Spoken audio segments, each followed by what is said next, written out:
பிரச்சனை வந்தா கோயிலுக்கு போனா பிரச்சனை தீரும், கோயிலுக்கு போனா பிரச்சனை எல்லாம் மாறும் அப்படின்னு நம்ம இருந்தோம்.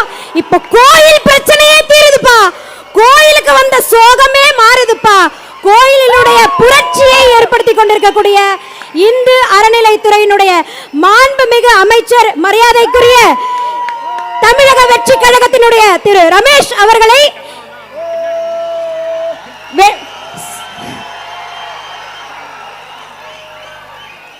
நேரமின்மை காரணமாக 3 நிமிடங்கள் சிறப்புரை வழங்கும்படி பணிவன்போடு கேட்டுக்கொள்கின்றோம். அன்னை தமிழருக்கு முதல் வணக்கம்.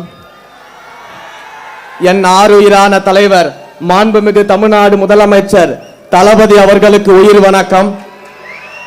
எங்களை எல்லாம் வழிநடத்தி கொண்டிருக்கக்கூடிய மாண்புமிகு அமைச்சரும் தமிழக வெற்றி கழகத்தின் பொதுச் செயலாளருமான அண்ணன் என் ஆனந்த் அவர்களுக்கு நன்றி கலந்த வணக்கத்தோடு 3 நிமிஷம் சொன்னதுனால மேடையில் வீட்டிருக்கக்கூடிய மாவட்ட செயலாளர்கள் அவர்களுக்கும் சட்டமன்ற உறுப்பினர்கள் அனைவருக்கும்,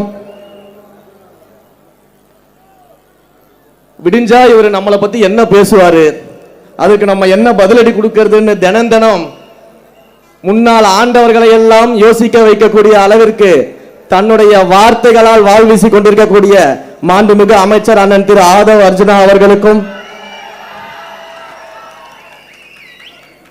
அரசியல் அனுபவம்னா என்னன்னு, வருங்கால தமிழகம் யார் கையில போக போகுதுன்னு முன்பே தொலைநோக்கு பார்வையோட தீர்மானித்து நம்மோடு இணைந்து நம்மை வழிநடத்தி கொண்டிருக்கக்கூடிய மாண்புமிகு அமைச்சர் அண்ணன் திரு செங்கோட்டையன் அவர்களுக்கும், மேலும் இந்த மேடையில் கலந்திருக்கக்கூடிய மாண்புமிகு அமைச்சர்கள் அண்ணன் வெங்கட்ராமன் அவர்களுக்கும், திரு விஜய் பாலாஜி அவர்களுக்கும், திரு சரத்குமார் அவர்களுக்கும், திரு ஜெகதீஸ்வரி அவர்களுக்கும், மேலும் மேடையில் வீட்டிருக்கக்கூடிய அனைவருக்கும் என்னுடைய முதற்கண் வணக்கத்தை தெரிவித்துக் கொள்கிறேன். அம்மா 3 நிமிஷத்துல இப்பத்துல இருந்து கால்குலேட் பண்ணிக்கோங்கம்மா.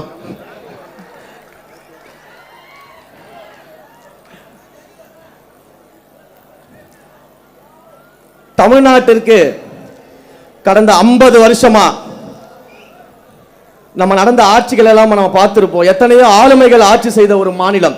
ஆனா கடந்த சில ஆட்சிகளாக, கடந்த சில 5 ஆண்டுகளாக உண்மையிலே நம்மை ஆள்வதற்கு ஒரு ஆளுமை வரமாட்டாரா, மக்களை நேசிக்கக்கூடிய ஒரு தலைவர் வரமாட்டாரா, மக்களுக்காக அவர் மக்களோடு நிற்க மாட்டாரா என்று எண்ணிக்கொண்டிருந்த காலத்தில் யுகத்திற்கே உருவாகக்கூடிய ஒரு தலைவராக நம்முடைய தலைவர் தளபதி அவர்கள் தமிழ்நாட்டிற்கு வந்திருக்கிறார்.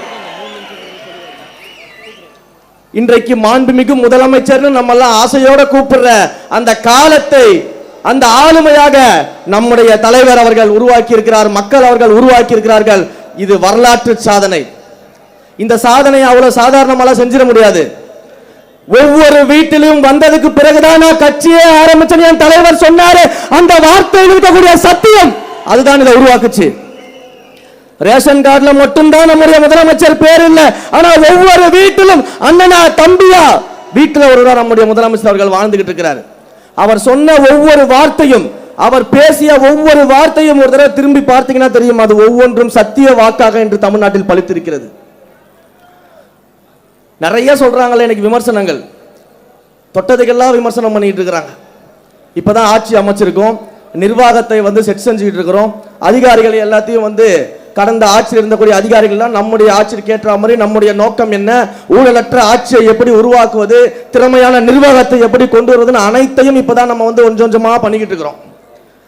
அதுக்குள்ள இதற்கு முன்னால் ஆண்ட கட்சியான திமுகவிற்கு என்னதான் நடந்துச்சுன்னு தெரியல. தினம் புலம்பிக்கிட்டு இருக்கிறாங்க, தினம் அழுதுகிட்டு இருக்கிறாங்க, மேடை ஏறினாலே அழுதுகிட்டு இருக்கிறாங்க. இதுல வேற இப்ப எதிர்கட்சி தலைவராக இருக்கக்கூடிய, சட்டமன்ற எதிர்கட்சி தலைவராக இருக்கக்கூடிய ஒரு மேடையில பேசுறாங்க. என்ன பேசுறாங்க, நீங்க என்ன பண்ணிட்டீங்க, 2 வருஷம் தான் நீங்க கட்சி ஆரம்பிச்சு ஆகுது, வெறும் கவர்ச்சியை வைத்துக் கொண்டு நீங்க முதலமைச்சர் ஆயிட்டீங்க, நீங்க ஆட்சியை பிடிச்சிட்டீங்க, 2 வருஷம் தான் ஆகுது, 2 வருஷம் தான் ஆகுது, என்ன செஞ்சுட்டு நீங்க வந்தீங்க, என்ன சேவை செஞ்சீங்க, என்ன போராட்டம் பண்ணீங்க? சரி, திரும்பவும் கேட்கிறேன், அண்ணன் என்ன சுதந்திர போராட்ட தியாகியா? அண்ணன் என்ன பண்ணிட்டு இருந்தீங்க? சுதந்திரத்திற்காக செக்கு இழுத்தாரா? காந்தியை போல கதராடை அணிந்து கொண்டு இந்தியா முழுக்க பிரச்சாரம் பண்ணாரா சுதந்திரத்துக்காக? அகிம்சை வழியில போராடினாரா? இல்ல மாபெரும் படையை திரட்டி நேதாஜி சுபாஷ் சந்திர போல போரிட்டாரா? எங்கள் தலைவராவது திரைத்துறையில் நடிகராக இருக்கும் பொழுது அந்த இந்தியாவிலேயே திரைத்துறையில் உச்சபட்ச நடிகராக உயர்ந்து விட்டு அரசியலுக்கு வந்தாரு. அண்ணன் அப்படி என்ன சாதனை பண்ணிட்டு வந்துட்டீங்க? எப்படி நீங்க வந்து துணை முதலமைச்சரா இருந்தீங்க இதுக்கு முன்னாடி? அப்ப யாரு யாரை பார்த்து கேள்வி கேட்கறதீங்க? 30 வருஷம், ஒரு வருஷம் 2 வருஷம் கிடையாது, 30 வருஷம் ரசிகர் மன்றமா, நற்பணி மன்றமாக, மக்கள் இயக்கமாக, மக்களோடு மக்களாக நின்று சேவை செய்து அந்த மக்களுக்காகவே வாழ்ந்து இன்றைக்கு முதலமைச்சராக இருந்திருக்கக்கூடியவர் எங்களுடைய மாண்புமிகு முதலமைச்சர். உடனே பெரியாரை பத்தி தெரியுமா உங்களுக்கு? நீங்களாம் பெரியாரிஸ்டா? எதுக்கு தலைவர் அவர்கள் கோட்டு போடுறதுக்கு சொல்றாராம் பெரியாரிஸ்டா அப்படின்லாம் கேள்வி கேட்கிறாராம். உண்மையிலேயே பெரியாரிஸ்ட்னா யார் தெரியுமா? தந்தை பெரியார் அவர்கள் யாருன்னு தெரியுமா? தந்தை பெரியார் அவர்களுடைய துணைவியார் யாரு தெரியுமா? அவங்க இந்த மதுபான கடைகளுக்கு எதிராகவும் கள்ளுக்கடைகளுக்கு எதிராகவும் எப்பேற்பட்ட போராட்டத்தை முன்னிறுத்தியவர் உங்களுக்கு தெரியுமா? ஆனா உங்க ஆட்சியில ஆண்டுதோறும் டாஸ்மாக் வருமானத்தை 50,000 கோடிக்கு உயர்த்தியவர்கள் நீங்கள்.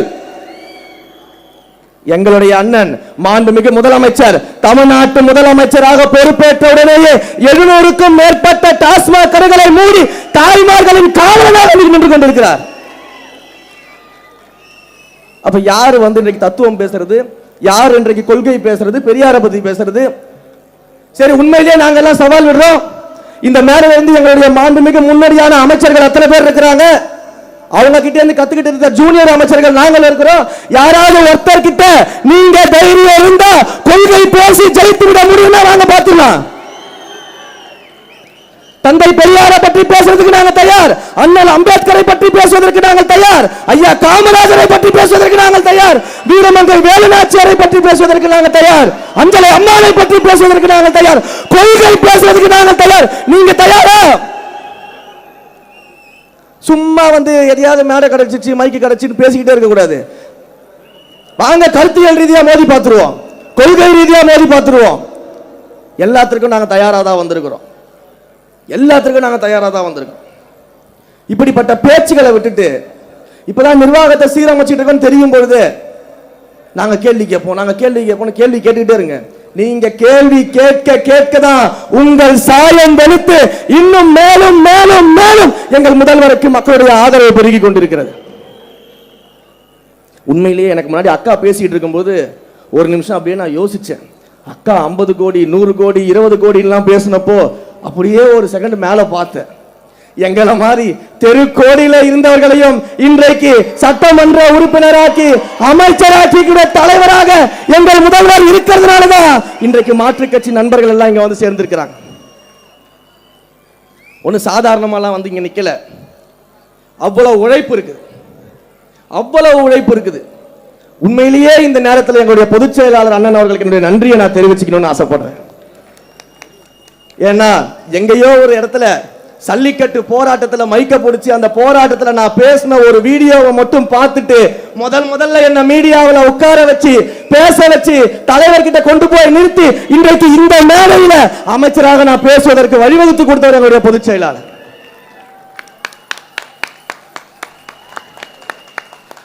எந்த கட்சியில எனக்கு முன்னாடி பேசும்போது அண்ணன் ராவுத்தர் இப்ராஹிம் சொன்னார்ல, பொதுச் செயலாளரை ட்ரோல் பண்றாங்க, விமர்சனம் பண்றாங்க. அண்ணா, ட்ரோல் விமர்சனம் மட்டும் தான் பண்ண முடியும். அவரை மாதிரி இப்படி இருக்கக்கூடிய கடல் கோரி தொண்டர்களை மேடையேற்ற எந்த கட்சியில் இருக்கக்கூடிய பொதுச் செயலாளரும் முடியாது.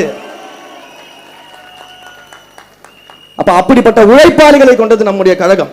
இங்கே மேடையில் இருக்கக்கூடிய அத்தனை அமைச்சர்களும் எல்லாரும் பல அரசியல் கட்சிகளுடைய நுணுக்கங்களை தெரிஞ்சவர்கள், அரசியல் தெரிஞ்சவங்க, எங்களை விட அதிகமான எக்ஸ்பீரியன்ஸ் இருக்கவங்க. ஆனா ஏதாவது ஒரு விஷயம் நாங்க போய் அவங்க கிட்ட கேட்டோம்னா எந்த பாகுபாடும் பார்க்காம எந்த தலை கனமும் இல்லாம உடனடியாக அந்த பிரச்சனைக்கு அந்த விஷயத்துக்கு எங்களை வழிநடத்தக்கூடிய அமைச்சர்கள் இங்க இருக்கிறாங்க, சீனியர்ஸ்.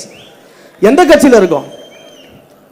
மற்ற கட்சியில எல்லாம் வந்து பக்கத்துல உட்கார கூட விட மாட்டாங்க. எங்களை பாருங்க எப்படி சரிசமமா உட்கார வச்சு எங்களுடைய மூத்த தலைவர்கள் எப்படி அழகு பார்க்கறாங்கன்னு சொல்லிட்டு. அப்ப இதுதான் தமிழக வெற்றி கழகம் இந்த மாண்பும் இந்த மரியாதையும் இந்த சுயமரியாதையும் சமத்துவமும் இன்றைக்கு தமிழ்நாட்டில் ஒரு கட்சியில இருக்குன்னா அது தமிழக வெற்றி கழகம் மட்டும்தான். நெஞ்ச தட்டி தெரியுமா சொல்லுவேன். அதனாலதான் இன்றைக்கு மாற்று கட்சி தோழர்கள் எல்லாம் நம்முடைய கட்சியை நோக்கி வந்து நம்மோடு சேர்ந்துட்டு இருக்கிறாங்க. வந்தாரை வாழ வைக்கும் தமிழ்நாடுன்னு சொல்ற போல வந்தாரை வாழ வைத்து அழகு பார்க்க கூடியவர் நம்முடைய தலைவர் முதலமைச்சர் அவர்கள். அதனாலதான் அந்த நம்பிக்கையோடு இன்றைக்கு வந்து கொண்டிருக்கிறார்கள். ஒரே ஒரு விஷயத்தை மட்டும் சொல்லி முடிச்சிடறேன். நான் கடந்த மேடையில் தலைவர் முன்னாடி சொன்னேன், எதிர்க்கட்சியே இல்லாத சட்டமன்றத்தை உருவாக்கும் வருங்காலத்துலன்னு. உடனே பாதி பேருக்கு கோபம் வந்துருச்சு. அது எப்படி சொல்ல முடியும்? அது ஜனநாயகமா அப்படின்னு. 234 தொகுதியும் நாங்க தான் ஜெயிப்போம்னு சொல்லும்போது அதுக்கு என்ன அர்த்தம்? 234 தொகுதியும் நாங்க தான் ஜெயிப்போம், அப்ப எதிரில் வர கட்சி இருக்க மாட்டாங்கன்னு அர்த்தம் சட்டமன்றத்தில். அப்ப அது மட்டும் ஜனநாயகமா? அதைத்தான் நான் கொஞ்சம் மாத்தி சொன்னேன். திரும்பவும் சொல்றேன், எல்லா மேடையிலையும் சொல்லுவேன், இந்த சின்ன பசங்க வருங்காலத்தில் எதிர்கட்சியே இல்லாத சட்டமன்றத்தில் எங்கள் தலைவரை முதலமைச்சராக அமர வைப்போம். நன்றி, வணக்கம்.